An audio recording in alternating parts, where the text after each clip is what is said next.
নমস্কার বন্ধুরা, গরমের জনপ্রিয় একটি সবজি এঁচোড়। আর এঁচোড় দিয়ে আজকে মুচমুচে পকোড়ার রেসিপি শেয়ার করব। এই এঁচোড়ের পকোড়াটা চা বা কফির সাথে খেতে কিন্তু দুর্দান্ত লাগে, আবার গরম ভাতের সাথেও খেতে দুর্দান্ত লাগে। তাহলে চটজলদি কিভাবে এই পকোড়াটা বানিয়ে নেওয়া যায় দেখে নেওয়া যাক। এই মুচমুচে এঁচোড়ের পকোড়া বানাবার জন্য প্রথমে আমি একটা আলু ছোট ছোট টুকরো করে নিয়ে সেদ্ধ করে নিয়েছি, আর এঁচোড়গুলোকেও আমি সেদ্ধ করে নিয়েছি। এবার এই এঁচোড় ও আলুগুলোকে ভালোভাবে মেখে নিচ্ছি। যারা যারা আমার এই ভিডিওটি ফেসবুক পেজ থেকে দেখছেন তারা প্লিজ আমার ফেসবুক পেজটি ফলো করে দেবেন, আর যারা যারা ইউটিউব থেকে দেখছেন তারা প্লিজ আমার ইউটিউব চ্যানেলটি সাবস্ক্রাইব করে পাশে থাকা বেল আইকনটি প্রেস করে নেবেন আমার চ্যানেলে নিত্য নতুন রেসিপির ভিডিও সবার আগে পাওয়ার জন্য। আর আমার চ্যানেলে অনেক রকমের নিত্য নতুন রেসিপি কিন্তু শেয়ার করা আছে, আপনারা চাইলে চেক করে নিতে পারেন। দেখতেই পাচ্ছেন আমার আলু ও এঁচোড়টা ভালোভাবে মেখে নেওয়া হয়ে গেছে। এবার মেখে নেওয়া এঁচোড় ও আলুর মধ্যে দিয়ে দিচ্ছি 2 চামচ মুসুর ডালের গুঁড়ো।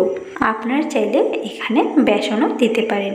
এবার দিয়ে দিচ্ছি কিছুটা পরিমাণে পেঁয়াজ কুচি, স্বাদ মতো লবণ, দিয়ে দিচ্ছি হলুদ গুঁড়ো, দিচ্ছি লঙ্কা গুঁড়ো, কাঁচা লঙ্কা কুচি, গ্রেট করে নেওয়া আদা, রসুন কুচি, আর দিয়ে দিচ্ছি কিছুটা পরিমাণে ধনেপাতা কুচি।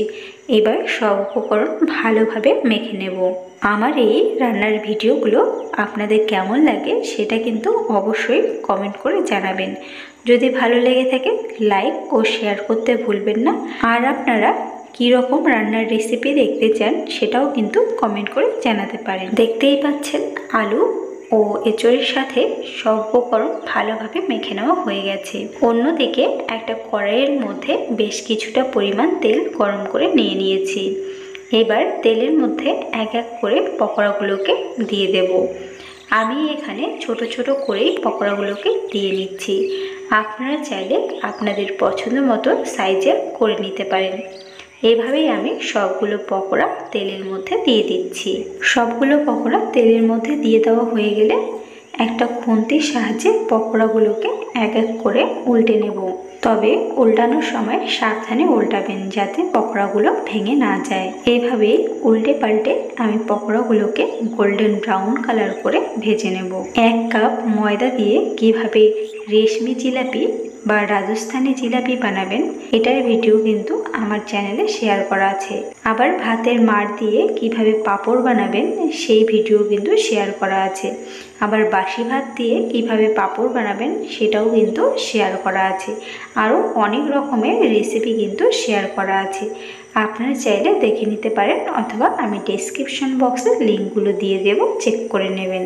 আর আমার এই এঁচোড়ের পকোড়ার রেসিপি আপনাদের কেমন লাগলো সেটাও কিন্তু কমেন্ট করে জানাতে ভুলবেন না। দেখলেন তো এই পকোড়াটা বানাতে বেশি কিছু কিন্তু উপকরণের দরকার হয় না, কিন্তু খেতে লাগে দুর্দান্ত। দেখতেই পাচ্ছেন পকোড়াগুলো গোল্ডেন ব্রাউন কালার করে ভেজে নেওয়া হয়ে গেছে। এবার সব পকোড়াগুলোকে তেল থেকে তুলে নিচ্ছি।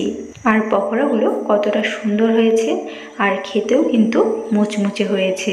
তৈরি হয়ে গেল দুর্দান্ত স্বাদের মুচমুচে এঁচোড়ের পকোড়া।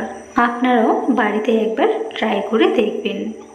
আজকে তবে এই পর্যন্ত, আবারও দেখা হচ্ছে অন্য কোনো নতুন রেসিপির সাথে। সবাই ভালো থাকবেন, সুস্থ থাকবেন, ধন্যবাদ।